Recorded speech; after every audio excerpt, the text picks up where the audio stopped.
Hey everybody, it's Tim again, and I am back with Jada Toys' presumably last in their Universal Monsters line. I haven't seen anything come up in terms of potential future releases for this. This is the last one that I'm getting. Maybe I'll pick up the glow-in-the-dark creature from the Black Lagoon, but of course they've released pretty much all of the core monsters except for the Mummy. This is the Invisible Man, and as you can see by this packaging, this looks like the Invisible Man that was released by Sideshow Toy back in the day. Of course, over here to the right, you can see the NECA Toys version of the Invisible Man wearing a suit, which actually I found to be a breath of fresh air because, again, I generally see the Invisible Man, when it comes out in collectible form anyway, in this robe. So in a way, yes, it's cool that we have it again in this robe because now I kind of have two different variations of this figure. So you can find this one relatively easily. It's been out for quite some time. Finally getting around to reviewing it now. But it'll run you anywhere from 20 to 25 bucks. This came out in a series of two. There was this one, and if you could see behind here, back in there is the Wolfman. They were the final two figures that were issued. Now on the side, you have that standard Universal Monsters packaging.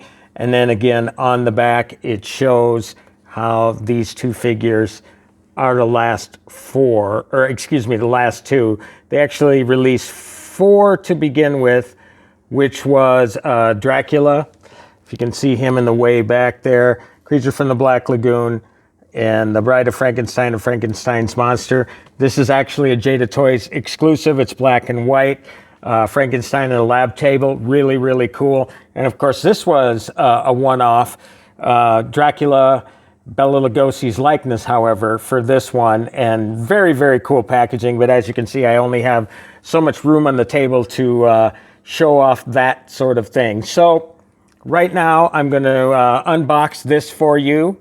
Again, this role was played by Claude Rains, and you know the great part about this is that you can get the likeness rights from Universal Monsters to reproduce, you know, the wrappings and all that sort of stuff. And I can tell you right up front, just looking at this in the package, I love the look of this. Probably, apart from maybe the Lugosi sculpt, this is the best Universal Monsters sculpt so far. Of course, we'd have a whole different issue legally to deal with if we got Claude Rains. But of course, he didn't show up until the very last minute of the film when, unfortunately, the Invisible Man had passed and we saw him. So, you know, no issues there. So I think that they faithfully it was a faithful reproduction of everything else as far as I can see. So what I'm going to do is take this out of the package and I'm going to do a side-by-side comparison with the NECA version. Okay, I'm back with my review of Jada Toys' Invisible Man, the 6-inch scale figure. Presumably the last in the line. I know it was either Toy Fair or one of those conventions that they showed a prototype of the Mummy, and I just don't know if we're going to get that at this point. It seems to have dissipated into the air. It's gone invisible. How about that? But if we're going to end with the Invisible Man and the Wolfman, I guess we should just be happy that we got what we got. But I have to say, it's kind of sad to see a line like this come to an end. Now, don't get me wrong, I think NECA is superior in every single way when it comes to these Universal Monsters figures.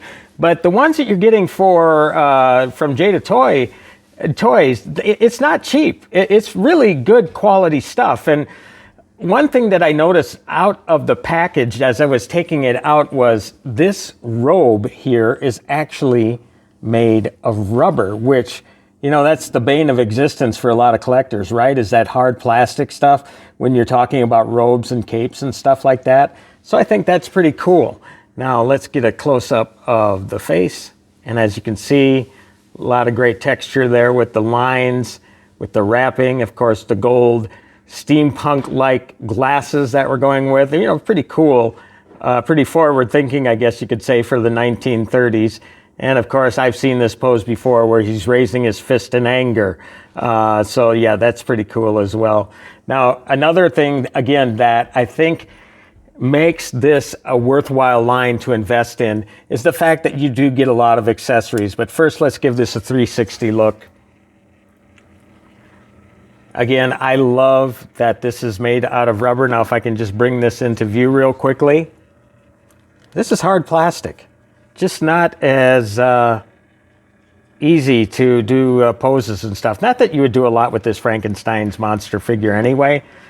And this one, again, it's just, I don't know, man. I guess I just didn't expect it coming out of the package. That's one of the big thrills of being an opener, is that you do find that there's some variations in the way that these things are put together and styled, etc.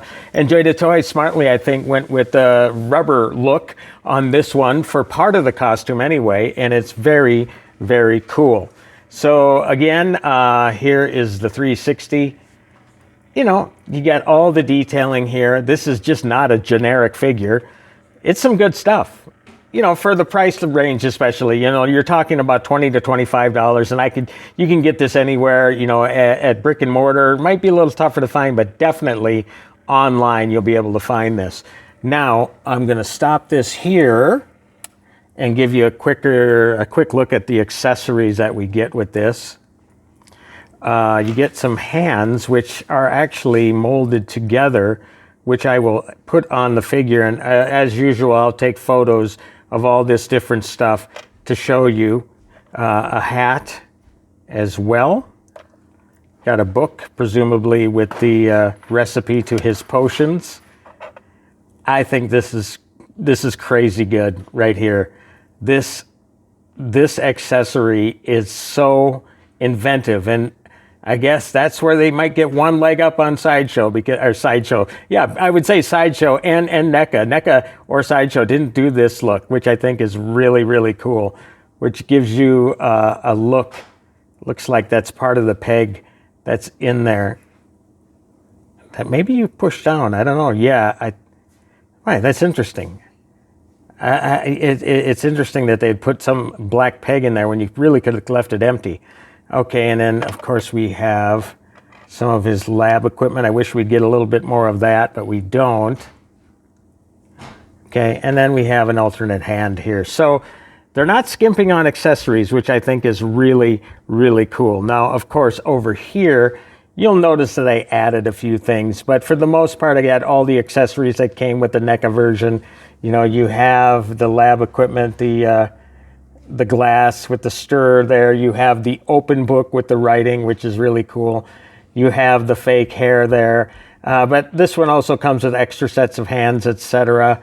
And as you can see, I added some additional books and little lab-like decorations there to go with the display. But it's really cool. If you notice here, if you look a little close, you might notice that's the Book of the Dead there. So, you know, it came into use. Ash let the Invisible Man borrow that one, so that's really cool. So, yeah, I like both of these versions, again, because you're getting, yes, the same version as you got with Sideshow. And I'm not sure, I'll have to look it up if Diamond Select did an Invisible Man as well. But, yeah, I really like this figure. Again, at the price point, it's a 6-inch figure. If I can go back to getting this on a stand, and I will measure this for you. Actually comes in just at about 6 inches. Okay, so right on the money there. And of course, this one from NECA is 7 inches tall. So you can see the definite height difference there, a good inch or so. I think this actually measures it actually taller than 7 inches. Let's go with this here. Actually, a little bit shorter than that. Probably about 6 3/4. Maybe Claude Rains, he was a shorter guy or something, because I know NECA pays attention to those sorts of details, so maybe that's why. So yeah, so there's your comparison shot of the two. And again, I hope that you're enjoying all the extra photos that I'm including here with this release. Love posing the Jada Toys figures together, so you get that. But obviously going to be showing you here some comparison shots as well. Again, the way I look at things, we're just so lucky to be getting this sort of stuff. When you consider that when the shelves are full of monster stuff, not monster stuff, when they're full of toys from Star Wars, they're full of toys from, there we go with the hat, they're full of toys from Marvel and DC, et cetera, et cetera. I mean, obviously there are so few monster toys, Universal Classic monster toys produced. So it's always great that you get this. And when they do, it's always great to know that they're putting care into all these figures to make the collectors happy. My name is Tim Lammers and I review cool movie toys. Please like this video. Please subscribe to this channel. If you like this video, please tell all your Universal monster loving friends. Please tell all your Invisible Man loving friends, your Claude Rains loving friends, and I'll be back with another review very soon. Happy toy hunting, everybody.